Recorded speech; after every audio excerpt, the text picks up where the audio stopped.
ஓம் சாய்நாதனே போற்றி. வாழ்க வையகம், வாழ்க வளமுடன். அனைத்து உறவுகளுக்கும் இனிய வணக்கம்.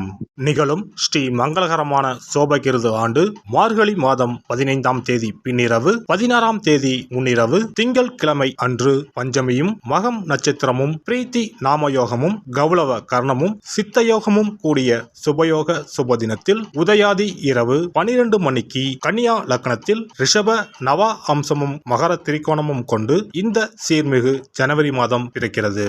பிறக்கும் மாதம் மற்றும் வருட பிறப்பில் அனைவரும் சீரும் சிறப்புடனும் ஆயுசுடனும் ஆரோக்கியத்துடனும் அனைத்து விதமான சேமங்கள் பெறவும், திருமணம் கைகூடி வரவும், சந்தான பாக்கியம் கிட்டவும், நல்ல வேலை கிடைக்கவும், வெளிநாடு பயணம் இனிதே பெறவும், வீடுமனை வாகனம் அமையவும், ஆண்டின் தொடக்க நாளில் இறைவனை திருக்கோவில்களில் சென்று வழிபாடு செய்து வருவது நல்லது.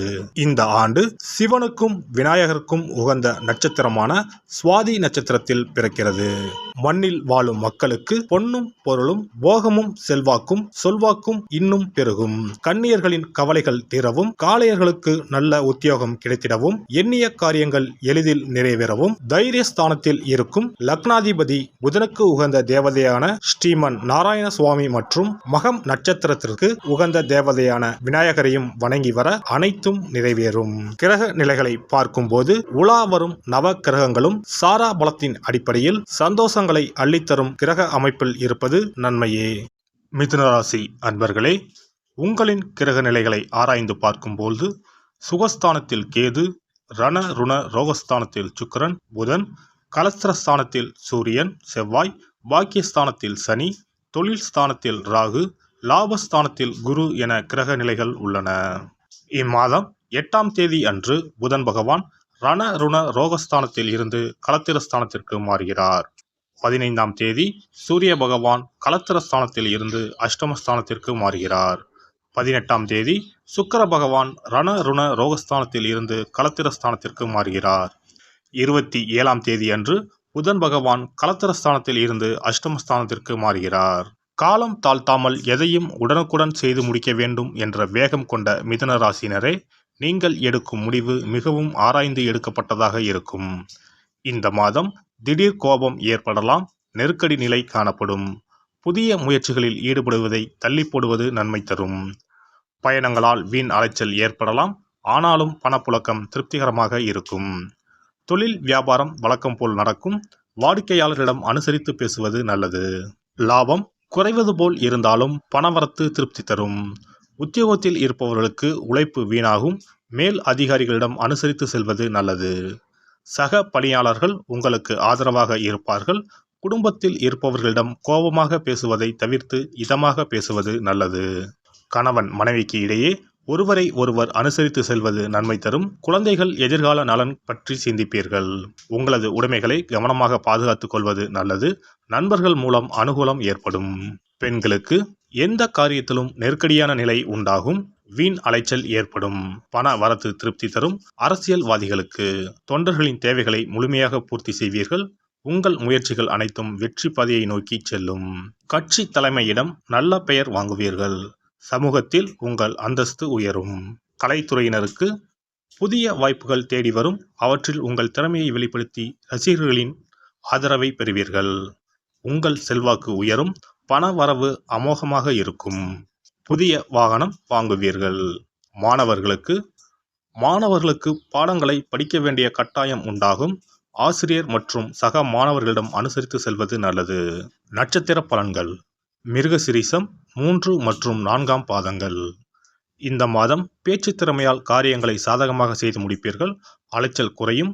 என்றோ செய்த ஒரு வேலைக்கு இப்போது பாராட்டு கிடைக்கலாம்.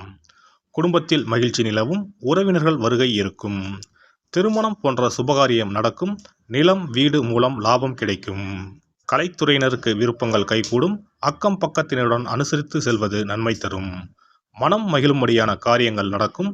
வாழ்வில் முன்னேற்றம் காண்பீர்கள். நண்பர்கள் மத்தியில் மதிப்பு கூடும். திருவாதிரை. இந்த மாதம் அரசியல் துறையினருக்கு மேலிடத்தில் இருப்பவர்களிடம் இருந்து மனம் நோகும்படியான வார்த்தைகள் வெளிப்படலாம். அனுசரித்து செல்வது நல்லது. எதிர்பாராத மன வருத்தம் ஏற்பட்டு நீங்கும். பதவிகள் பற்றிய கவலை உண்டாகும். நிதானமாக செய்யும் செயல்கள் வெற்றியை தரும். மனம் விட்டு பேசி எடுக்கும் முடிவுகள் குடும்பம் முன்னேற்றமடைய உதவும். அடுத்தவர் ஆச்சரியப்படும் வகையில் சாமர்த்தியமாக காரியங்களை செய்து வெற்றி பெறுவீர்கள். தடைபட்டு வந்த காரியங்கள் தடை நீங்கும். சாமர்த்தியமான பேச்சால் ஆதாயம் உண்டாகும். புனர்பூசம் 1, 2 மற்றும் 3ஆம் பாதங்கள். இந்த மாதம் புதிய நபர்கள் அறிமுகமும் அவர்களால் உதவியும் கிடைக்கும். எதிலும் எச்சரிக்கை தேவை. பயணம் செல்ல வேண்டி இருக்கும். பணவரத்து அதிகரிக்கும். உங்கள் செயல்களுக்கு தடைகளை ஏற்படுத்தியவர்கள் தாமாகவே விலகிச் செல்வார்கள். மாணவர்கள் தேவையற்ற எண்ணங்களை விட்டுவிட்டு மனதை ஒருமுகப்படுத்தி பாடங்களை படிப்பது வெற்றிக்கு உதவும். உடல் ஆரோக்கியம் பெறும். வேலைப்பளு குறையும். தொழில் அதிபர்கள் நினைத்தபடி உற்பத்தி கூடும். புதிய ஒப்பந்தங்கள் வரும். லாபம் பெருகும். வியாபாரிகள் நல்ல லாபத்தை பெறுவார்கள். வானகம் அர்ப்பணித்து பெருமாளை வணங்க முன்ஜென்ம பாவம் நீங்கும். குடும்பம் விருத்தி அடையும். இம்மாத அதிர்ஷ்ட கிழமைகள் ஞாயிறு, திங்கள், வியாழன். சந்திராஷ்டம தினங்கள் 12 மற்றும் 13. அதிர்ஷ்ட தினங்கள் 5, 6, 7. சிறப்பு பரிகாரங்கள். வீட்டில் இருக்கக்கூடிய சிறு சிறு அமைப்புகளை மாற்றி அமைத்தாலே வருமானம் அதிகரிக்கும் என்று சாஸ்திரங்கள் கூறுகின்றன.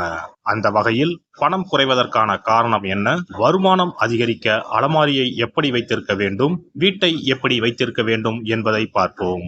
பணம் வைக்கும் அலமாரியின் மீது குபேரர் சிலையை வைத்தால் பண வரவு தடை இல்லாமல் கிடைக்கும் என்பது நம்பிக்கை.